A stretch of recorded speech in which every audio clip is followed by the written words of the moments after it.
ಎಲ್ಲ ನನ್ನ ಪ್ರೀತಿಯ ಸ್ನೇಹಿತರಿಗೂ ನಮಸ್ಕಾರ. ಎಲ್ಲರೂ ಹೇಗಿದ್ದೀರಾ? ಎಲ್ಲರೂ ಚೆನ್ನಾಗಿದ್ದೀರಾ ಅಂತ ಭಾವಿಸ್ತಾ, ಸ್ನೇಹಿತರೆ, ಹಳ್ಳಿಗಳಲ್ಲಿ ಬೇಸಿಗೆ ಬಂತು ಅಂದ್ರೆ ಹಪ್ಪಳ, ಸಂಡಿಗೆ, ಚಕ್ಲಿ ಮಾಡ್ಕೊಳಕ್ ಶುರು ಮಾಡ್ತಾರೆ. ಇದು ಇವಾಗ ಯಾವ ತರ ಆಗಿದೆ ಅಂದ್ರೆ ಸಾಂಪ್ರದಾಯಿಕವಾಗಿ ಬಂದ್ಬಿಟ್ಟಿದೆ. ಪ್ರತಿ ವರ್ಷ ಮಾಡ್ಲೇಬೇಕು ಅನ್ನೋ ತರ ಮ್ಯಾಂಡೇಟರಿ ತರ ಮಾಡ್ಕೊಂಡ್ಬಿಟ್ಟಿದ್ದಾರೆ. ಸೊ ಈಗ ನಮ್ಮ ಮನೆಯಲ್ಲಿ ಜೋಳದ ಹಪ್ಪಳನ ಮಾಡ್ತಾ ಇದೀವಿ. ಅಂದ್ರೆ ಏನು ನಾವು ರೊಟ್ಟಿ ಮಾಡ್ತೀವಲ್ಲ, ಜೋಳದ ರೊಟ್ಟಿ, ಆ ಜೋಳದ ಒಂದು ಹಪ್ಪಳನ ಮಾಡ್ತಾ ಇದೀವಿ. ಇಲ್ಲಿ ಏನೇನೆಲ್ಲ ಇಂಗ್ರೀಡಿಯೆಂಟ್ ಬೇಕು ಅದನ್ನೆಲ್ಲನೂ ಕೂಡ ನಮ್ಮಮ್ಮ ರೆಡಿ ಮಾಡ್ಕೋತಾ ಇದ್ದಾರೆ. ಅದನ್ನ ಹೇಳ್ತಾ ಹೋಗ್ತೀನಿ. ಫಸ್ಟ್ ಹಪ್ಪಳ ಮಾಡ್ಕೊಳಕ್ಕೆ 3 ಸೇರು ಜೋಳದ ಹಿಟ್ಟು ಮತ್ತೆ 1 ಸೇರು ಒಡ್ರಾಗಿ ಹಿಟ್ಟನ್ನ ರೆಡಿ ಮಾಡ್ಕೋಬೇಕು. ಒಡ್ರಾಗಿ ಹಿಟ್ಟನ್ನ ತಯಾರು ಮಾಡ್ಕೊಳ್ಳೋದು ಹೇಗೆ ಅಂತ ನಿಮ್ಮ ಮನೇಲಿ ಯಾರಾದ್ರೂ ದೊಡ್ಡೋರು ಇದ್ರೆ ಕೇಳಿ, ಅವ್ರು ಹೇಳ್ತಾರೆ. ಇದಕ್ಕೇನೆ 1/4 kg ಸಬ್ಬಕ್ಕಿ ಪುಡಿನ ಮಾಡ್ಕೊಂಡ್ಬಿಟ್ಟು ಆ ಒಂದು ಹಿಟ್ಟಿಗೆ ಮಿಕ್ಸ್ ಮಾಡಿ ಇಟ್ಕೋತೀವಿ. ಇದ್ರ ಜೊತೆ 1 ಸೇರು ಅಕ್ಕಿನ ತೊಳೆದ್ಬಿಟ್ಟು ರಾತ್ರಿ ಎಲ್ಲ ನೆನೆಸಿ ಇಡ್ಬೇಕು. ಇನ್ನ ಬೆಳಗಿನ ಜಾವ ಆದ್ಮೇಲೆ ನಾವು ಹಪ್ಪಳ ಮಾಡಕ್ಕೆ ರೆಡಿ ಮಾಡ್ಕೋಬೇಕು. ಟೋಟಲ್ಲು 5-5.5 ಸೇರಿನ ಹಪ್ಪಳವನ್ನ ಮಾಡ್ತಾ ಇದೀವಿ. ಹಾಗಾಗಿ ಸಿಲಿಂಡರ್ ಒಲೆನ ಯೂಸ್ ಮಾಡ್ತಾ ಇಲ್ಲ, ಸೌದೆ ಒಲೆನೇ ಯೂಸ್ ಮಾಡ್ತಾ ಇದೀವಿ. ಸಿಲಿಂಡರ್ ಒಲೆ ಅಂದ್ರೆ ಸಿಲಿಂಡರ್ ಜಾಸ್ತಿನೇ ಹೋಗುತ್ತೆ. ಸೌದೆ ಒಲೆ ಆದ್ರೆ ನಮಗೆ ಹಳ್ಳಿಯಲ್ಲಿ ಸೌದೆಗೆ ಏನು ತೊಂದರೆ ಇಲ್ಲ, ಆರಾಮಾಗಿ ಸೌದೆ ಹಚ್ಬೋದು ಅಂತಂದು ಈ ಸೌದೆ ಒಲೆನ ರೆಡಿ ಮಾಡ್ಕೋತಾ ಇದೀವಿ. ಫಸ್ಟ್ ಇಲ್ಲಿ ಪಾತ್ರೆಗೆ ಒಂದ್ ಸ್ವಲ್ಪ ಎಣ್ಣೆ ಹಾಕ್ತಾ ಇದ್ವಿ, ಯಾಕೆಂದ್ರೆ ತಳ ಹತ್ತಬಾರ್ದು. ಈಗ ಹಾಕುವಂತಹ ಅಕ್ಕಿ ಅಥವಾ ನೀರು ತಳೆ ಹಿಡಿಬಾರ್ದು ಅಂತಂದು ಒಂದ್ ಸ್ವಲ್ಪ ಎಣ್ಣೆ ಹಾಕ್ಬಿಟ್ಟು ಸೌದೆನ ಹಚ್ತಾ ಇದ್ದಾರೆ. ಓಂ ನಮ ಶಿವಾಯ ಅಂತ ಹಚ್ತಾ ಇದೀವಿ. ಪಾತ್ರೆ ಕಾಯ್ತಾ ಇದೆ. ಇದಕ್ಕೆ ನಾವು 5 ಲೀಟರ್ ನೀರ್ ಹಾಕ್ತಾ ಇದೀವಿ. ನನ್ಗನ್ಸ್ತಾ ಇದೆ ಒಡ್ರಾಗಿಟ್ಟು ಅಂತ ಹೇಳಿ ನಿಮ್ ತಲೆಗೆ ಹುಳ ಬಿಟ್ಟೆ ಅಂತಂದು. ನಾನು ಅದ್ರ ಬಗ್ಗೆ ಹಂಗೆ ಮಧ್ಯದಲ್ಲಿ ಹೇಳ್ತಾ ಹೋಗ್ತೀನಿ. ಒಡ್ರಾಗಿಟ್ಟು ಅಂದ್ರೆ ರಾಗಿನ ಚೆನ್ನಾಗಿ ತೊಳೆದ್ಬಿಟ್ಟು ಮನೆ ಒಳಗಡೆನೆ ಒಣಗಕ್ ಹಾಕ್ತಾರೆ. ರಾಗಿ ಪೂರ್ತಿ ಒಣಗಬಾರ್ದು, ಇನ್ನು ಹಸಿ ಬಿಸಿ ಇದ್ದಂಗೆ ತಗೊಂಡೋಗಿ ಮಿಷಿನಿಗೆ ಹಾಕ್ಸ್ಕೊಂಡ್ ಬರ್ಬೇಕು. ತಗೊಂಡ್ ಬಂದ ಹಿಟ್ಟನ್ನ ಒಂದ್ ಸ್ವಲ್ಪ ಆರ್ಲಿಕ್ಕೆ ಬಿಟ್ಬಿಟ್ಟು ಒಂದು ಪುಟ್ಟಿಗೆ ನಮ್ಮ ಸೀರೆಯ ಸೆರಗು ಇರ್ಬೋದು ಅಥವಾ ಏನು ನಾವು ಚೂಡಿದಾರ್ ಹಾಕೋತೀವಲ್ಲ ಆ ವೇಲ್ ಇರ್ಬೋದು, ತೆಳುವಾಗಿರುತ್ತೆ. ಅದನ್ನ ನಾವು ಪುಟ್ಟಿನ ಕಟ್ಕೊಂಡ್ಬಿಟ್ಟು ಆ ಹಿಟ್ಟನ್ನ ಹಾಕಿ ಚೆನ್ನಾಗಿ ಸೋಸ್ಬೇಕು. ಅದೇನ್ ಕೆಳಗಡೆ ಬರುತ್ತಲ್ವಾ ಸಾಫ್ಟ್ ಅಂಡ್ ಫೈನ್ ಪೌಡರ್, ಅದೇ ಒಡ್ರಾಗಿಟ್ಟು. ಒಡ್ರಾಗಿ ಹಿಟ್ಟು ಮಾಡೋದು ತುಂಬಾನೇ ಕಷ್ಟ, ಯಾಕೆಂದ್ರೆ ಹಳಬ್ರು ಮಾತ್ರ ಅಷ್ಟ್ ನೀಟಾಗಿ ಮಾಡಕ್ ಸಾಧ್ಯ. ನೀವು ಮಾಡ್ತೀವಿ ಅಂದ್ರೆ 10 ಸೇರಲ್ಲಿ 10 ಸೇರು ರಾಗಿ ತಗೊಂಡು ಹೋದ್ರೆ 1 ಸೇರು ಅಥವಾ 2 ಸೇರು ಒಡ್ರಾಗಿಟ್ಟು ಬರುತ್ತೆ.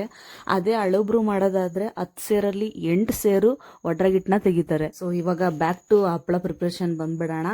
ಸೊ ನೀರ್ ಚೆನ್ನಾಗಿ ಕುದ್ದ ಮೇಲೆ ನಾವು 1 ಸೇರ್ ಅಕ್ಕಿನ ರಾತ್ರಿ ನೆನೆ ಇಟ್ಟಿದ್ವಲ್ಲ ಅದನ್ನ ಹಾಕ್ಬಿಟ್ಟು ಚೆನ್ನಾಗಿ ಮಿಕ್ಸ್ ಮಾಡ್ಬೇಕು. ನಾವು ಹಾಕಿರುವಂತಹ ಅಕ್ಕಿ ಚೆನ್ನಾಗಿ ಬೇಯಬೇಕು, ಮೆತ್ತಗಾಗೋವರೆಗೂ ಚೆನ್ನಾಗಿ ಬೇಯಿಸ್ಬೇಕು. ಅವಾಗವಾಗ ಮಿಕ್ಸ್ ಮಾಡ್ತಾ ಇರಬೇಕು, ಇಲ್ಲ ಅಂದ್ರೆ ತಳಕ್ಕೆ ಹತ್ಬಿಡುತ್ತೆ. ಹಂಗಾಗಿ ಅಲ್ಲೇ ಇದ್ದು ಚೆನ್ನಾಗಿ ಮಿಕ್ಸ್ ಮಾಡ್ತಾನೆ ಇರಬೇಕಾಗುತ್ತೆ ಈ ಒಂದು ಹಪ್ಪಳ ಪ್ರಿಪರೇಷನ್ ಮಾಡ್ಬೇಕಾದ್ರೆ. ಹಪ್ಪಳಗೆ ಉಪ್ಪು, ಖಾರ, ಹುಳಿ ಎಲ್ಲಾನು ರೆಡಿ ಮಾಡಿ ಇಟ್ಕೊಳಕ್ಕೆ ಅಂತಾನೆ ಒಂದ್ ಸ್ವಲ್ಪ ಮಸಾಲೆನೆ ರೆಡಿ ಮಾಡಿ ಇಟ್ಕೋಬೇಕು. ಮೇಯ್ನು ಕೊತ್ತಂಬರಿ ಸೊಪ್ಪು ಮತ್ತೆ ಕರ್ಬೇವು ಸೊಪ್ಪನ್ನ ಮಿಕ್ಸಿ ಮಾಡಿ ಇಟ್ಕೊಂಡಿರ್ಬೇಕು. ಇದ್ರ ಜೊತೆ ಜೀರಿಗೆ, ಕೊತ್ತಂಬರಿ ಕಾಳು, ಅಜ್ವಾನದ ಕಾಳು ಅಥವಾ ಓಂ ಕಾಳು ಅಂತ ಕರಿತೀವಿ, ಇದನ್ನೆಲ್ಲಾನು ಕೂಡ ಮಿಕ್ಸಿ ಮಾಡಿ ಇಟ್ಕೊಂಡಿರ್ಬೇಕು. ಮತ್ತೆ ಹುಣಸೆ ಹುಳಿನ ನೆನೆ ಹಾಕಿ ಇಟ್ಕೊಂಡಿರ್ಬೇಕು. ಅವಾಗವಾಗ ಪಾತ್ರೆಯಲ್ಲಿ ದೊಡ್ಡ ಸೌಟು ತಗೊಂಡು ಚೆನ್ನಾಗಿ ಮಿಕ್ಸ್ ಮಾಡ್ತಾ ನೋಡ್ತಾ ಇರ್ಬೇಕು ಅನ್ನ ಬೆಂದಿದೆಯೋ ಇಲ್ಲೋ ಅಂತಂದು. ಪೂರ್ತಿ ಬೆಂದ ಮೇಲೆ ನಾವು ಮುಂದಿನ ಕೆಲ್ಸಕ್ಕೆ ಹೋಗ್ಬೇಕು. ಸೊ ಇದು ಇನ್ನೂ ಬೆಂದಿಲ್ಲ, ಹಂಗಾಗಿ ಹಂಗೆ ಇಡ್ತಾ ಇದ್ದಾರೆ ನಮ್ಮಮ್ಮ. ಇದು ಬೆಳಗ್ಗೆ 7 ಗಂಟೆಗೆ ಹಪ್ಪಳ ಮಾಡಕ್ಕೆ ಶುರು ಮಾಡಿರೋದು. ಯಾಕೆ ಅಂದ್ರೆ ಈಗ ಬಿಸಿಲು 10 ಗಂಟೆ ಆಗ್ತಿದ್ದಂಗೆಲೆ ಬಿಸಿಲು ಇರಕ್ಕಾಗಲ್ಲ ಒಲೆ ಮುಂದೆ, ಅಷ್ಟು ಜಳ ಹೊಡಿತಾ ಇರುತ್ತೆ. ಹಂಗಾಗಿ ಬೆಳಗ್ಗೆನೆ ಹಿಟ್ಟನ್ನ ಮಾಡಿ ಇಟ್ಕೊಂಡ್ಬಿಟ್ರೆ ಆಮೇಲೆ ಈ ಕಡೆ ತಗೊಂಡ್ಬಂದು ಆರಾಮಾಗಿ ಉದ್ಕೊಂಡು ಒಣಾಕ್ಬೋದು ಅಂತಂದು ಎಲ್ಲವನ್ನು ಕೂಡ ರೆಡಿ ಮಾಡಿ ಇಟ್ಕೋತಾ ಇದೀವಿ. ಜೊತೆಗೆ ಅನ್ನ ಬೆಂದಿದೆಯೋ ಇಲ್ವೋ ಅಂತ ಪದೇ ಪದೇ ಮಿಕ್ಸ್ ಮಾಡಿ ನೋಡ್ತಾ ಇರ್ಬೇಕಾಗುತ್ತೆ. ಎಷ್ಟೋ ಜನಕ್ಕೆ ಹಳ್ಳಿ ಶೈಲಿಯ ಹಪ್ಪಳ ತಿನ್ಬೇಕು ಅಂತ ತುಂಬಾ ಅಂದ್ರೆ ತುಂಬಾ ಆಸೆ ಇರುತ್ತೆ. ಇದು ಸ್ವಲ್ಪ ದೊಡ್ಡ ಕ್ವಾಂಟಿಟಿ ಆಯ್ತು ಅಂತಾನೆ ಅನ್ಕೋತೀನಿ. ನಿಮಗೆ ಏನಾದ್ರೂ ಸಣ್ಣ ಕ್ವಾಂಟಿಟಿನೇ ಮಾಡ್ಕೋಬೇಕು ಅಂದ್ರೆ ನಾನು ಏನ್ ಅಳತೆ ಹೇಳಿದಿನೋ ಆ ಅಳತೆನ ಕಡಿಮೆ ಮಾಡ್ಕೊಂಡ್ಬಿಟ್ಟು ನೀವು ನಿಮ್ಮ ಮನೆಯಲ್ಲಿ ಹಪ್ಪಳ ಮಾಡ್ಕೊಂಡು ತಿನ್ಬೋದು. ಇವಾಗ ಏನೆಲ್ಲ ರುಬ್ಬಿದ್ವಲ್ಲ ಮಸಾಲೆನ, ಕೊತ್ತಂಬರಿ ಸೊಪ್ಪು, ಕರ್ಬೇವು ಸೊಪ್ಪು, ಜೀರಿಗೆ, ಕೊತ್ತಂಬರಿ ಕಾಳು, ಓಂ ಕಾಳು, ಇವೆಲ್ಲ ಏನ್ ರುಬ್ಬಿದ್ವಲ್ಲ ಇವನ್ನೆಲ್ಲವನ್ನು ಕೂಡ ಇದಕ್ಕೆ ಹಾಕಿ ಮಿಕ್ಸ್ ಮಾಡ್ತಾ ಇದೀವಿ. ಎಲ್ಲರೂ ಕೂಡ ಅನ್ನ ಪೂರ್ತಿ ಬೆಂದ ಮೇಲೆನೆ ಈ ಎಲ್ಲಾ ಮಸಾಲೆನ ಆಡ್ ಮಾಡ್ಬೇಕಾಗ್ತತಿ. ಇನ್ಮೇಲಿಂದನೂ ಕೂಡ ಚೆನ್ನಾಗಿ ಮಿಕ್ಸ್ ಮಾಡ್ತಾ ಇರ್ಬೇಕು. ಇನ್ನು ಇದೇ ಟೈಮ್ ಅಲ್ಲಿ ನಾವು ರುಚಿಗೆ ತಕ್ಕಷ್ಟು ಉಪ್ಪನ್ನ ಹಾಕ್ಬೇಕು. ಇದರ ಜೊತೆ ಒಂದು ಸ್ವಲ್ಪ ಸೋಡಾ ಪುಡಿಯನ್ನ ಆಡ್ ಮಾಡ್ಬೇಕಾಗುತ್ತೆ. ಇನ್ನು ಹುಳಿಗೋಸ್ಕರ ನಾವೇನು ಹುಣಸೆ ಹಣ್ಣನ್ನ ನೆನೆ ಇಟ್ಕೊಂಡಿದ್ವಲ್ಲ ಆ ಹುಣಸೆ ಹುಳಿನ ನಾವು ನಮ್ಗೆ ಏನ್ ರುಚಿಗೆ ಬೇಕೋ ಅಷ್ಟು ಹುಳಿಯನ್ನ ನಾವು ಹಿಂಡ್ತಾ ಇದೀವಿ. ಸರಿಯಾಗಿ ನೋಡ್ಬಿಟ್ಟು ಚೆನ್ನಾಗಿ ಬಸದ್ಬಿಟ್ಟು ಹಾಕ್ಬೇಕಾಗುತ್ತೆ. ಯಾವುದೇ ತರಹದ ಹುಣಸೆ ಹಣ್ಣಿನಲ್ಲಿ ಇರುವಂತಹ ನಾರು ಬೀಜ ಯಾವುದೇ ರೀತಿ ಇರಬಾರ್ದು. ಆ ರೀತಿ ಹಾಕ್ಬಿಟ್ಟು ಚೆನ್ನಾಗಿ ಮಿಕ್ಸ್ ಮಾಡ್ಬೇಕು. ಈ ಟೈಮಲ್ಲಿ ಯಾವುದೇ ಕಾರಣಕ್ಕೂ ಸೌಟ್ನ ಬಿಟ್ಬಿಟ್ಟು ಎದ್ದು ಎಲ್ಲೂ ಹೋಗ್ಬಾರ್ದು.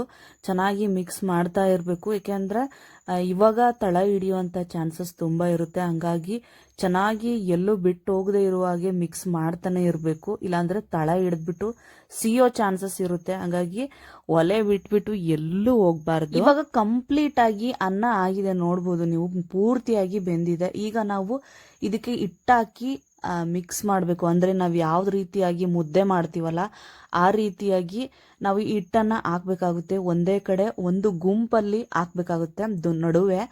ನಡುವೆ ಹಾಕಿದ್ರೆ ಆ ಹಿಟ್ಟು ಒಳಗಡೆನೆ ಚೆನ್ನಾಗಿ ಕುದಿಯುತ್ತೆ. ಫಸ್ಟು ಹಾಕ್ಬಿಟ್ಟು ಒಂದು ಸ್ವಲ್ಪ ಹೊತ್ತು ನೋಡಿ, ಇಲ್ಲಿ ನಮ್ಮಮ್ಮ ಯಾವ ರೀತಿಯಾಗಿ ಹಾಕ್ತಿದಾರಲ್ಲ ಆ ರೀತಿಯಾಗಿ ಹಾಕ್ಬೇಕು. ಸೊ ಇವರಂತೂ ಎಕ್ಸ್ಪೀರಿಯನ್ಸ್ ಇರೋರು, ಹಂಗಾಗಿ ಡೈರೆಕ್ಟ್ ಆಗಿ ಒಲೆ ಅಂದ್ರೆ ಏನು ಪಾತ್ರೆ ಒಳಗಡೆನೆ ಹಿಂಗೆ ಹಿಟ್ಟನ್ನ ಅದುಮ್ತಾ ಇದ್ದಾರೆ. ಆದ್ರೆ ನಾವು ಎಕ್ಸ್ಪೀರಿಯನ್ಸ್ ಇಲ್ಲದೆ ಇರೋರಾಗಿರೋದ್ರಿಂದ ಹಿಂಗೆ ಸಡನ್ ಆಗಿ ಒಳಗಡೆ ಎಲ್ಲ ಕೈ ಹಾಕಕ್ ಹೋಗ್ಬಾರ್ದು. ಅವರು ವರ್ಷ ಮಾಡ್ತಾ ಇರ್ತಾರೆ, ಹಂಗಾಗಿ ಅವರಿಗೆ ಈಸಿ. ಬಟ್ ನಾವೇನ್ ಮಾಡ್ತೀವಲ್ಲ, ನಾವು ಸಣ್ಣ ಸಣ್ಣ ಅಮೌಂಟಲ್ಲೇ ಫಸ್ಟ್ ಕಲಿಬೇಕಾಗುತ್ತೆ. ಹಂಗಾಗಿ ನೋಡ್ಬಿಟ್ಟು ನಾವು ಕಲಿಬೇಕು. ಈ ಹಿಟ್ಟು ಯಾವುದು ಅಂತ ನಿಮಗೆ ಗೊತ್ತಾಯ್ತಲ್ಲ.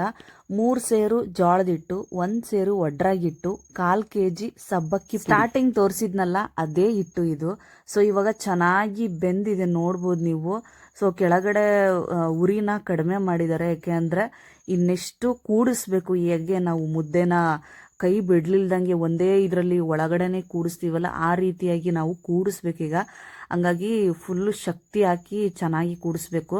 ಸೊ ನೀಟಾಗಿ ಎಲ್ಲೂ ಬಿಡ್ಲಿಲ್ದಂಗೆ ಫಸ್ಟ್ ಈ ತರ ಒಳಗಡೆ ಹಿಟ್ಟನ್ನ ಅದಿಮ್ಬಿಟ್ಟು ಆಮೇಲೆ ಒಂದೇ ಕಡೆ ಒಳಗಡೆನೆ ಮಿಕ್ಸ್ ಮಾಡಬೇಕಾಗುತ್ತೆ. ನಾನು ಸ್ವಲ್ಪ ಅಂದಿದ್ದೀನಿ, ಬಟ್ ನನ್ನ ಕೈಲಿ ಆಗಲಿಲ್ಲ. ಯಾಕೆಂದರೆ ಸಿಕ್ಕಾಪಟ್ಟೆ ಫಿಟ್ ಇತ್ತದು ಹಿಟ್ಟು. ಹಂಗಾಗಿ ನಾನು ಹಿಂದಕ್ಕೆ ಸರಿದ್ಬಿಟ್ಟೆ. ಕೊನೆಗೆ ಪಾಪ ನಮ್ಮ ಅಮ್ಮನೇ ಎಲ್ಲ ಮಾಡಿಬಿಟ್ರು. ನನ್ನ ಕಡೆ ಆಗಲೇ ಇಲ್ಲ ಇಷ್ಟೊಂದು ದೊಡ್ಡ ಪಾತ್ರೆಯಲ್ಲಿ ಹಿಟ್ಟನ್ನ ಮಿಕ್ಸ್ ಮಾಡೋದಂದರೆ. ಈಗ ನಾನು ಬರ್ತಿದ್ದೀನಿ ನೋಡಿ, ನಾನು ಮಾಡ್ತಾಯಿದ್ದೀನಿ. ಬಟ್ ನನಗಂತೂ ಆಗಲೇ ಇಲ್ಲ, ಫುಲ್ಲು ಸುಸ್ತಾಗ್ಬಿಡ್ತು. ಸೊ ಈ ಥರ ಮಾಡಲಿಲ್ಲ ಅಂದರೆ ಅದು ಗಂಟಾಗ್ಬಿಡುತ್ತೆ. ಇಷ್ಟ ತನಕ ಮಾಡಿದ್ದು ವೇಸ್ಟ್ ಆಗಿಬಿಡುತ್ತೆ. ಸೊ ಗಂಟಾಗ್ಲಿಲ್ದಂಗೆ ಬಿಗಿಯಾಗಿ ಹಿಡಿದ್ಬಿಟ್ಟು ಒಳಗಡೆನೆ ಮಿಕ್ಸ್ ಮಾಡಬೇಕು. ಈಗ ನಾನು ಮಾಡ್ತಿದ್ದೀನಿಲ್ಲ ಇದೇ ಥರನ. ಬಟ್ ನನ್ನ ಕಡೆ ಆಗಲಿಲ್ಲ. ನೆಕ್ಸ್ಟ್ ನಾವು ಅಮ್ಮಂಗೆ ಕೊಟ್ಟಿದ್ದೀನಿ. ಪಾಪ ನಮ್ಮ ಅಮ್ಮನೇ ಮಾಡಿದ್ದಾರೆ. ಏನೇ ಹೇಳಿ ಸ್ವಲ್ಪ ಹಳಬ್ರು ಸ್ಟ್ರಾಂಗ್ ಆಗಿರ್ತಾರೆ. ಯಾಕೆಂದ್ರೆ ಅವಾಗೆಲ್ಲ ಒಳ್ಳೊಳ್ಳೆ ಫುಡ್ ತಿಂದಿರ್ತಾರೆ. ನಾವು ಒಂದು ಸ್ವಲ್ಪ ಏನಾದರೂ ಎತ್ತಿದ್ರೆ, ಸ್ವಲ್ಪ ಹೆವಿ ಕೆಲಸ ಮಾಡಿದ್ರು ಕೂಡ ಸೊಂಟ ನೋವು ಅಂತ ಮಲ್ಕೊಂಡ್ಬಿಡ್ತೀವಿ. ಬಟ್ ನೋಡಿ ಇಲ್ಲಿ ನಮ್ಮಮ್ಮ ಹೆಂಗೆ ವೀರವನತೆ ಓಬವ್ವನ ಥರ ಎಲ್ಲ ಮಿಕ್ಸ್ ಮಾಡಿ ಚಚ್ಚಾಕಿ ಬಿಸಾಕ್ತಾ ಇದ್ದಾರೆ. ಜಾಸ್ತಿ ಏನಾದರೂ ಮಾಡ್ಕೊಂಡ್ವಿ ಅಂದರೆ ಮನೆಯಲ್ಲಿ ಗಂಡು ಮಕ್ಕಳು ಯಾರಾದರೂ ಇದ್ರೆ ಅವರಿಗೆ ತಿರ್ಗ್ಸಕ್ಕೆ ಕೊಟ್ಬಿಡಿ. ಯಾಕೆಂದ್ರೆ ನೋಡಿ ಇದು ಈಸಿ ಅಲ್ಲ. ಬಟ್ಟಿ ಹುಷಾರ್ ತಪ್ಪಿನೇ ಮಲ್ಕೊಂಡ್ಬಿಡ್ತೀವಿ ತಿರುಗಿಸಿ 2 ರಟ್ಟೆ ಹೊಡ್ತಾ ಬಂದು. ಬಟ್ ಹಪ್ಪಳ ಮಾತ್ರ ತಿನ್ನಕ್ಕೆ ಆ ಬಾಯಲ್ಲೇ ಕರಗಿ ಹೋಗ್ತವೆ, ಅಷ್ಟು ಚೆನ್ನಾಗಿರ್ತವೆ. ವರ್ಷ ಪೂರ್ತಿ ನೆಮ್ಮದಿಯಾಗಿ ಕುತ್ಕೊಂಡು ತಿನ್ಬೋದು. ಒಂದು ದಿನ ಇಷ್ಟೊಂದು ಸ್ವಲ್ಪ ಕಷ್ಟಪಟ್ಬಿಟ್ರೆ ವರ್ಷ ಪೂರ್ತಿ ನೆಮ್ಮದಿಯಾಗಿ ಕುತ್ಕೊಂಡು ತಿನ್ಬೋದು. ಅವಾಗೆಲ್ಲ ಹಪ್ಪಳ ಮಾಡ್ತಿದ್ವಿ ಅಂತ ಅಂದ್ರೆ ಊರ್ ತುಂಬಾನು ಹೆಣ್ಮಕ್ಳನ್ನ ಕರ್ದ್ ಬರೋರು. ಹಪ್ಪಳ ಮಾಡ್ತಿದ್ವಿ ಬನ್ನಿ ಉದ್ದೋಕೆ ಅಂತಂದು. ಸೊ ಎಲ್ಲಾ ಹೆಣ್ಮಕ್ಳು ಬಂದ್ಬಿಟ್ಟು ಹಪ್ಪಳನ ಉದ್ಬಿಟ್ಟು ಹೋಗೋರು. ಅವ್ರ ಮನೇಲಿ ಹಪ್ಪಳ ಮಾಡಿದಾಗ ನಾವು ಹೋಗಿ ಉದ್ದು ಬರ್ಬೇಕಿತ್ತು, ಅಂದ್ರೆ ಮುಯ್ಯಿ ಮಾಡಿ ಬರ್ಬೇಕಿತ್ತು. ಈಗ ನಮ್ಮನೇಲಿ ಹಪ್ಪಳ ಮಾಡ್ತಾ ಇದ್ದಾರೆ ಅಂದ್ರೆ ಅವ್ರು ಬಂದು ಉದ್ದು ಹೋಗೋರು. ಅವ್ರ ಮನೆಯಲ್ಲೇ ಮಾಡಿದಾಗ ನಾವು ಹೋಗಿ ಉದ್ದು ಬರಲೇಬೇಕಿತ್ತು. ಯಾಕೆಂದ್ರೆ ಅದು ಒಂಥರ, ಈಗ ನಾವು ಕರೆದ್ರೆ ಅವ್ರು ಬಂದಿದ್ದಾರೆ ಅಂದಮೇಲೆ ಅವ್ರು ಕರೆದಾಗ್ಲೂ ನಾವು ಹೋಗ್ಲೇಬೇಕಾಗಿತ್ತು. ಸೊ ಈ ತರ ಒಂದು ಸಂಪ್ರದಾಯ ಅವಾಗ ಇತ್ತು. ಬಟ್ ಇತ್ತೀಚಿನ ದಿನಗಳಲ್ಲಿ ಹಪ್ಪಳ ಮಾಡೋದು ಕಡಿಮೆ ಆಗಿದೆ. ಯಾಕೆಂದ್ರೆ ಕರೆದ್ರೆ ಬರೋದಿಲ್ಲ ಜನ, ಹಂಗಾಗಿ ಇನ್ನೊಬ್ರು ಮನೆಗೆ ಹೋಗೋದು. ಇವಾಗೆಲ್ಲ ಸಿಟಿ ತರಾನೇ ಹಳ್ಳಿನೂ ಕೂಡ ಡೆವಲಪ್ಮೆಂಟ್ ಆಗ್ತಾ ಇದೆ. ಸೊ ಹಪ್ಪಳಗಳನ್ನೆಲ್ಲ ಕೊಂಡ್ಕೊಂಡು ತಿನ್ನೋ ಪರಿಸ್ಥಿತಿಯಲ್ಲಿ ಹಳ್ಳಿ ಬಂದು ನಿಂತಿದೆ. ಅದ್ರ ಜೊತೆ ಈ ಒಂದು ಹಪ್ಪಳ ಮಾಡೋದು ಸ್ವಲ್ಪ ಕಷ್ಟನೇ. ಹಂಗಾಗಿನೇ ಮೈಕೈ ನೋವು ಯಾಕೆ ಮಾಡ್ಕೋಬೇಕು ಅಂತಂದು ಆರಾಮಾಗಿ ಕೊಂಡ್ಕೊಂಡು ತಿಂದ್ರಾಯ್ತು ಅಂತ ಜನ ಎಲ್ಲ ಸ್ವಲ್ಪ ಈಸಿ ವೇ ಅಲ್ಲಿ ಹೋಗ್ತಾ ಇದ್ದಾರೆ. ಈ ತರ ಒಂದು ಹಪ್ಪಳ ಮಾಡೋದು ಸಂಪ್ರದಾಯದ ಜೊತೆ ರುಚಿನೂ ಕೂಡ ಸವದಂತೆ. ಈಗ ನಮ್ಮ ಹಪ್ಪಳದ ಹಿಟ್ಟು ರೆಡಿ ಆಗಿದೆ ನೋಡಿ. ಎಲ್ಲ ಸರಿಯಾಗಿ ಚೆನ್ನಾಗಿ ಮಿಕ್ಸ್ ಮಾಡಿಬಿಟ್ಟು ಕೆಳಗಡೆ ಇಳಿಸ್ತಾ ಇದೀವಿ. ಸೊ ಈಗ ನಮ್ಮಮ್ಮ ಇದೆಲ್ಲವನ್ನು ಕೂಡ ಮುದ್ದೆ ಮಾಡಿ ಇಡ್ತಾರೆ. ಯಾಕೆ ಅಂದ್ರೆ ನೆಕ್ಸ್ಟ್ ಅದನ್ನ ಉಳ್ಳಿ ಮಾಡಬೇಕು. ಚೆನ್ನಾಗಿ ಉಪ್ಪು ಖಾರ ಹುಳಿನ ಚೆಕ್ ಮಾಡಿಬಿಟ್ಟು ಉಳ್ಳಿ ಮಾಡಿ ಹಾಕ್ತಾರೆ. ಆ ಒಂದು ಉಳ್ಳಿನ ನಾವು ಉದ್ದಬೇಕು. ಈಗ ಯಾವ ರೀತಿ ಮುದ್ದೆ ಮಾಡ್ತಾರೆ ಅಂತ ತೋರಿಸ್ತೀನಿ ನೋಡಿ. ಚೆನ್ನಾಗಿ ಯಾವ ರೀತಿಯಾಗಿ ನಾವು ನಾರ್ಮಲ್ ಆಗಿ ರಾಗಿ ಮುದ್ದೆ ಮಾಡ್ಕೋತೀವಲ್ಲ ಅದೇ ಥರ ಚೆನ್ನಾಗಿ ಮಿಕ್ಸ್ ಮಾಡಿಬಿಟ್ಟು ಗಂಟು ಇಲ್ದಂಗೆ ಒಡ್ಕೊಂಡು ಮುದ್ದೆನ ತಟ್ಟಿಬಿಟ್ಟು ಹಾಕ್ಬೇಕು. ಇಲ್ಲಿ ಯಾವುದೇ ರೀತಿಯಾಗಿ ಕೆಟ್ಟದಾಗಿ ಕಮೆಂಟ್ ಮಾಡಬೇಡಿ. ನಮ್ಮ ಅಮ್ಮನ ಕಾಲು ಏನಿದೆ ಹಿಂಗೆ ಉದ್ದಕ್ಕೆ ಚಾಚ್ಕೊಂಡಿದ್ದಾರೆ ಅಂತ. ಅವರಿಗೆ ಆಪ್ರೇಷನ್ ಆಗಿದೆ, ಅದು ಕಾಲು ಮಡ್ಚಕ್ಕೆ ಬರಲ್ಲ. ಹಂಗಾಗಿ ಕೆಟ್ಟ ಕಮೆಂಟ್ ಎಲ್ಲ ಮಾಡಬೇಡಿ. ಅವ್ರ ನೋವು ಅವ್ರಿಗೆ ಗೊತ್ತಿರುತ್ತೆ. ಇಷ್ಟೆಲ್ಲ ಆಪರೇಷನ್ ಆದ್ರೂ ಕೂಡ ಈ ತರ ಕೆಲಸ ಮಾಡ್ತಾರಲ್ಲ, ಅವರ ಒಂದು ಶಕ್ತಿಗೆ, ಅವರ ಒಂದು ವಿಲ್ ಪವರ್ಗೆ ನಾವೆಲ್ಲರೂ ಕೂಡ ಅವ್ರು ನೋಡಿ ಕಲಿಯೋದು ತುಂಬಾ ಇದೆ. ಸೊ ಇದನ್ನ ಇನ್ನೊಂದ್ಸಲ ನಾದ್ಕೊಳ್ಳೋದ್ರಿಂದ ಒಟ್ಟು ಬೇಗ ಒಂದು ಉಂಡೆ ತರ ಮಾಡ್ಬಿಟ್ಟು ಹಾಕ್ತಾ ಇದಾರೆ ಅಷ್ಟೇ. ಸೊ ಇದನ್ನ ಸ್ಮೂತ್ ಆಗಿ ಮಾಡ್ಬೇಕು ಅಂತ ಏನಿಲ್ಲ, ಮತ್ತೆ ಅಲ್ಲಿ ಹೋಗಿ ನಾದ್ಕೋಬೇಕು ಇದನ್ನ. ಹಂಗಾಗಿ ಒಂದ್ ರಫ್ ಆಗಿ ಒಂದ್ ಮುದ್ದೆ ತರ ಮಾಡ್ತಾ ಇದ್ದಾರೆ. ಈಗ ನಾದ್ಬೇಕಾದ್ರೆ ನಾವು ಎಲ್ಲಾ ಹದವನ್ನು ಕೂಡ ಕೊಡ್ಬೇಕಾಗುತ್ತೆ. ಇಲ್ಲಿ ಹುಣಸೆ ಹುಳಿ, ಕೊತ್ತಂಬರಿ ಕಾಳು, ಜೀರಿಗೆ, ಓಂಕಾಳು ಪುಡಿನ ಕವರ್ ಅಲ್ಲಿ ಇಟ್ಕೊಂಡಿದೀವಿ. ಮೆಣಸಿನಕಾಯಿನ ಚೆನ್ನಾಗಿ ನೀರಲ್ಲಿ ಬೇಯಿಸ್ಬಿಟ್ಟು ಕೊತ್ತಂಬರಿ ಸೊಪ್ಪು, ಕರ್ಬೇವು ಸೊಪ್ಪು, ಮೆಣಸಿನಕಾಯಿ ಅಂದ್ರೆ ಬೇಯಿಸಿರೋ ಮೆಣಸಿನಕಾಯಿನ ಮೂರನ್ನು ಹಾಕಿ ಪೇಸ್ಟ್ ಮಾಡಿ ಇಟ್ಕೊಂಡಿರ್ತೀವಿ. ಸೊ ಉಪ್ಪು, ಖಾರ, ಹುಳಿ, ಸೊ ಮಸಾಲೆ ಎಲ್ಲವೂ ಕೂಡ ಇಲ್ಲೇ ಇದೆ. ನಮಗೆ ಎಲ್ಲಾ ಹದವನ್ನು ಕೂಡ ಏನು ಇಟ್ಟ ಮಾಡ್ಕೊಂಡಿದ್ವಲ್ಲ ಅದನ್ನ ಇಲ್ಲೇ ನಾವು ಅದನ್ನ ಮಾಡ್ಕೋತೀವಿ. ಉಪ್ಪು, ಖಾರ, ಹುಳಿ ಏನೇ ಕಡಿಮೆ ಆದ್ರೂ ಇಲ್ಲೇ ತಿಂದ್ಬಿಟ್ಟು ಬೇಕಾದ್ರೆ ಹಾಕೋತೀವಿ, ಇಲ್ಲ ಅಂದ್ರೆ ಹಾಕೊಳ್ಳೋದಿಲ್ಲ. ಸೊ ಚೆನ್ನಾಗಿ ಉಪ್ಪು, ಖಾರ, ಹುಳಿ ಚೆನ್ನಾಗಿ ಟೇಸ್ಟ್ ಎಲ್ಲ ಚೆನ್ನಾಗಿ ರೆಡಿ ಆದ್ಮೇಲೆ ಚೆನ್ನಾಗಿ ನಾದ್ಬಿಟ್ಟು ಇದನ್ನ ಉಳ್ಳಿ ಮಾಡಿ ಹಾಕ್ತಾ ಇದೀವಿ. ಉಳ್ಳಿ ಮಾಡಿ ಹಾಕಿ ಮೇಲೆ ಈ ಉಳ್ಳಿನ ಯಾವ್ದು ಅಕ್ಕಿ ಹಿಟ್ಟಿಂದ ಉದ್ಬಿಟ್ಟು ನಾವು ಹಪ್ಪಳದ ಇದರಲ್ಲಿ ಮಾಡ್ತೀವಿ. ಸೊ ಇಲ್ಲಿ ಉಳ್ಳಿ ಮಾಡಿ ಇಟ್ಟಿದ್ದಾರೆ ನೋಡಿ, ಈ ರೀತಿಯಾಗಿ ಉಳ್ಳಿ ಮಾಡಿ ಇಡ್ತಾರೆ. ಅಲ್ಲಿ ನಾನು ವಿಡಿಯೋ ಮಾಡೋಕ್ಕೋಸ್ಕರನೇ ಒಂದು ಹಪ್ಪಳ ಮಾಡಿ ಅಂದ್ರೆ ಉದ್ದಿಟ್ಬಿಟ್ಟು ಬಂದಿದ್ದೀನಿ, ಅದನ್ನು ತೋರಿಸ್ತೀನಿ ನಾನು. ಇನ್ನು ಇಷ್ಟೊಂದಿದಾವೆ ಉಂಡೆಗಳು, ಇವನ್ನೆಲ್ಲವನ್ನು ಕೂಡ ಉದ್ದಬೇಕು. ನಾನು ಅಮ್ಮ ಇಬ್ಬರೇ. ಸೊ ಇಬ್ಬರೇ ಇರೋದ್ರಿಂದ ಹಪ್ಪಳ ಉದ್ದೋದನ್ನ ನಾನು ಜಾಸ್ತಿಯಾಗಿ ವಿಡಿಯೋ ಮಾಡೋಕ್ಕಾಗಲಿಲ್ಲ. ಹಂಗಾಗಿ ಎಷ್ಟಾಗುತ್ತೋ ಅಷ್ಟು ವಿಡಿಯೋ ಮಾಡಿದ್ದೀನಿ. ಸೊ ಅದನ್ನು ಕೂಡ ನಾನು ತೋರಿಸ್ತೀನಿ. ಬಟ್ ಜಾಸ್ತಿಯಾಗಿ ಹಪ್ಪಳ ಉದ್ದೋದನ್ನ ತೋರ್ಸೋಕ್ಕಾಗಲಿಲ್ಲ ಸ್ನೇಹಿತರೆ. ಇಷ್ಟೊಂದು ಹಪ್ಪಳ ನೀವಿಬ್ಬರೇ ಉದ್ದುಬಿಟ್ರಾ ಅಂತ ಕೇಳ್ಬೋದು ನೀವು. ಖಂಡಿತ ನಾವಿಬ್ಬರೇ ಉದ್ದಿದ್ದು. ಸೊ ಅದರಲ್ಲೂ ಈ ವಿಡಿಯೋ ಬೇರೆ ಮಾಡಬೇಕಲ್ವಾ. ಸೊ ಹಂಗಾಗಿ ಅದು ಇದು ಎರಡನ್ನೂ ಕೂಡ ಬ್ಯಾಲೆನ್ಸ್ ಮಾಡ್ತಾ ಇಬ್ಬರೇ ಉದ್ದಿದ್ದೀವಿ ಅಮ್ಮ ನಾನು. ಈ ಒಂದು ಹಪ್ಪಳ ನಾನೇ ಉದ್ದಿರೋದು. ಸೊ ವಿಡಿಯೋ ಮಾಡೋಕ್ಕೋಸ್ಕರನೇ ನಾನು ಇಲ್ಲಿ ಎದ್ದು ಬಂದಿದ್ದೀನಿ. ಸೊ ಎಲ್ಲ ಹಪ್ಪಳಗಳನ್ನ ಉದ್ದಿ ಇಲ್ಲಿ ನಮ್ಮ ಮನೆ ಟೆರೆಸ್ ಮೇಲೆ ಒಣಾಕಿರೋದು ನೋಡಿ. ಅಷ್ಟು ಹಪ್ಪಳನ ನಾನು ಅಮ್ಮ ಇಬ್ಬರೇ ಒತ್ತಿದೀವಿ. ಇವಾಗಿನ ಬಿಸಿಲು ಬಗ್ಗೆ ನಾನು ಹೇಳೋ ಹಾಗೆ ಇಲ್ಲ, ಅಷ್ಟು ಬಿಸಿಲಿದೆ. ಸೊ 2 ತಾಸಿಗೆ ಹಪ್ಪಳ ಎಲ್ಲ ಚೆನ್ನಾಗಿ ಒಣಗಿದೆ. ಸೊ ಈಗ ಸಂಜೆ ಮೇಲೆ ಮಳೆ ಬೇರೆ ಬರೋದ್ರ ಕಾರಣ ಸೊ ಎಲ್ಲ ಹಪ್ಪಳನ ತಗೊಂಡು ಹೋಗಿ ಅಂತ ಬಂದ್ವಿ. ನಾನು, ನಮ್ಮ ಅಪ್ಪಾಜಿ, ನಮ್ಮಮ್ಮ ಮೂವರು ಕೂಡ ಬಂದಿದ್ದೀವಿ. ಸೊ ಪೂರ್ತಿ ಹಪ್ಪಳನ ತಗೊಂಡು ಕೆಳಗಡೆ ಹೋಗ್ತೀವಿ. ಸೊ ಈ ಥರ ಹಪ್ಪಳ ಮಾಡಿಟ್ಕೊಂಡ್ರೆ ನಿಮಗೆ ಚಳಿಗಾಲದ ಟೈಮಲ್ಲಿ ಈ ಹಪ್ಪಳನ ಕೆಂಡದಲ್ಲಿ ಸುಟ್ಕೊಂಡು ತಿನ್ಬೋದು. ಅದು ಕೂಡ ತುಂಬ ಅಂದರೆ ತುಂಬ ರುಚಿಯಾಗಿರುತ್ತೆ. ಸೊ ಜೊತೆಗೆ ಯಾರಾದರೂ ಸಡನ್ನಾಗಿ ಬಂದರು ಅಂದರೆ ಜೊತೆಗೆ ಸೈಡ್ಸ್ ಅಂತಂದು ಈ ಹಪ್ಪಳನ ಕರ್ದು ಕೊಟ್ರೆ ಅದು ಕೂಡ ತುಂಬ ರುಚಿಯಾಗಿರುತ್ತೆ. ಅಥವಾ ಸುಮ್ಮನೆ ಬೇಜಾರಾದಾಗ ತಿನ್ನೋಕ್ಕೂ ಕೂಡ ತುಂಬ ಅಂದರೆ ತುಂಬ ಚೆನ್ನಾಗಿರುತ್ತೆ. ಹಪ್ಪಳನ ಕರೆದ್ಬಿಟ್ಟು ಕೂಡ ತೋರಿಸ್ತೀನಿ ನೋಡಿ, ಎಷ್ಟು ಚೆನ್ನಾಗಿ ಕಾಣ್ತಿದೆ ಮತ್ತೆ ಎಷ್ಟು ಚಂದ ಬಂದಿದೆ ಅಂತ. ಇದೇ ಯುಗಾದಿ ಹಬ್ಬಕ್ಕೆ ಹೊಸ ಹಪ್ಪಳವನ್ನ ಮಾಡಿದೀವಿ, ಹಿಂಗಿದೆ ತಿನ್ನೋಣ ಅಂತಂದು. ಬಟ್ ಸ್ನೇಹಿತರೆ ತುಂಬ ಅಂದರೆ ತುಂಬ ಚೆನ್ನಾಗಿ ಬಂದಿತ್ತು. ಇದು ಫಸ್ಟ್ ಹಪ್ಪಳ ಮಾಡಿರೋದು ನಾವು. ಇದನ್ನ ರಿವ್ಯೂಗೆ ಅಂತ ನಮ್ಮ ಅಪ್ಪಾಜಿಗೆ ಕೊಟ್ಟೆ. ನಮ್ಮ ಅಪ್ಪಾಜಿ ನೋಡಿ ಎಷ್ಟು ಚೆನ್ನಾಗಿ ತಿಂದು ಖುಷಿಯಾಗಿ ಸಖತ್ತಾಗಿದೆ ಹಪ್ಪಳ ಅಂತಂದು ಖುಷಿಯಾಗಿ ಹೋಗ್ಬಿಟ್ರು. ಜೋಳದ ಹಪ್ಪಳ ಮಾಡಿದ್ದು ನಿಮಗೆಲ್ರಿಗೂ ಕೂಡ ಇಷ್ಟ ಆಗಿದೆ ಅನ್ಕೋತೀನಿ. ಇಷ್ಟ ಆಗಿದ್ರೆ ಲೈಕ್ ಮಾಡಿ, ಶೇರ್ ಮಾಡಿ, ಕಮೆಂಟ್ ಮಾಡಿ.